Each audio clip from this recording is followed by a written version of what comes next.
slightly warped mentality, and that when someone puts you down or whatever, you don't always have to respond like with words.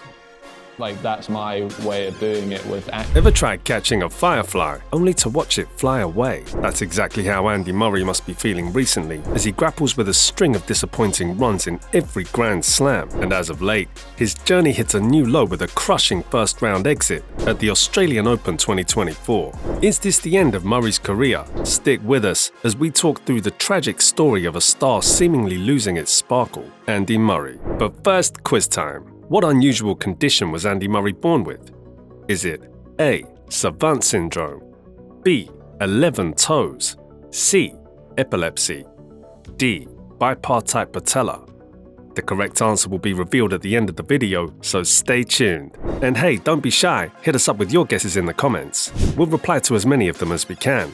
And as always, if this video serves up some tennis joy, follow that like button and backhand a subscribe for more ace-worthy tennis content like this.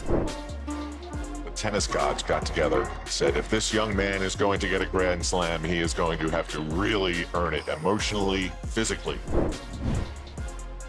Andy Murray recently faced a challenging moment at the Australian Open that has led to speculation about his future in the sport. At 36 years old, Murray suffered a significant loss in the first round to Tomás Martín Echeverry, a 24-year-old player from Argentina, with a scoreline of 6-4, 6-2, 6-2. This defeat marked only the second time in 16 years that Murray has lost in the opening round of this Grand Slam. Known for his fiery spirit, Murray's subdued demeanour during this match was noticeably different from his usual style, raising questions about his future in tennis. The match took place on Monday the 15th of January at the Australian Open, with Murray entering the show court arena to enthusiastic applause from the Australian crowd, who were aware that this might be his last appearance at the Grand Slam. Initially, Murray showed promise against Echeverry in the first set, but his performance declined as the match progressed. His serve, typically a strong aspect of his game, faltered, contributing to his quick loss. Murray's defeat was not just a loss in a game, it was possibly the end of an era. His wave to the fans as he left the arena, acknowledged with a standing ovation, seemed to speak volumes. Was this the last time we would see Andy Murray at the Australian Open? Could this be the end of his illustrious career? These questions hung in the air as Murray addressed the media after the match, saying, "There's definitely a possibility it's the last time I play here." Quick side note here. I hope you haven't forgotten about our trivia question. Make sure to keep watching. The answer will be revealed at the end. And hint, the answer, unfortunately, is not B, 11 toes. That would be something though, wouldn't it? A professional tennis player with 11 toes. Depending on how you look at it, it could be a blessing or a curse. Anyway, back to the video. Murray's reflection on his performance was filled with a mix of disappointment and introspection. He mentioned how different he felt on the court compared to previous years. Whilst you're playing the match, you're obviously trying to control your emotions, focus on the points and everything. When you're 1 point away from the end, you're like, I can't believe this is over so quickly, and like this. He also expressed regret for not involving the crowd more and was visibly disappointed with his play. The possibility of Murray skipping upcoming tournaments like Roland Garros and focusing on a farewell at Wimbledon, where he has been a two-time champion, was discussed. His admission stirred emotions among fans and commentators alike. A listless, flat Andy Murray with zero emotion was no fun to watch. Felt sad watching that. That's not the Andy Murray we know. Could be the last time we see the great Scotsman grace Melbourne Park, unfortunately. Sorry if I'm being very bleak, but I'm just being brutally honest. Someone on Twitter commented.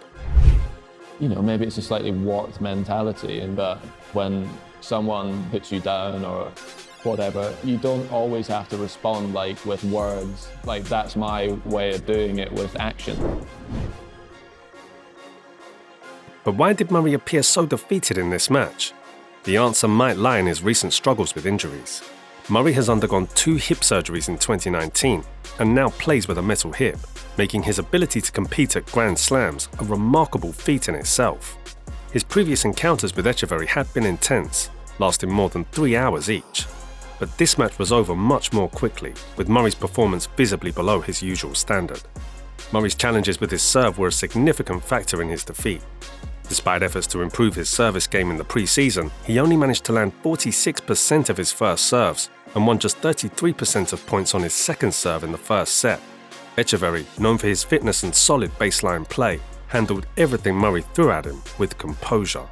In a candid comment, Murray acknowledged that retirement had been on his mind and was a topic of discussion with his team and family.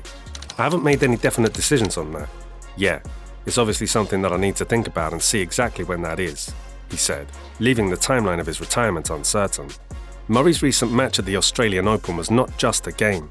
It was a clear reminder of the inevitable passage of time and the challenges athletes face as they age. It begs the question, is this the closing chapter of Andy Murray's storied tennis career? And what legacy will he leave behind in the sport he so passionately dedicated his life to? I'm interested in hearing your views down in the comments below. Now let's circle back to our trivia question of, what unusual condition was Andy Murray born with?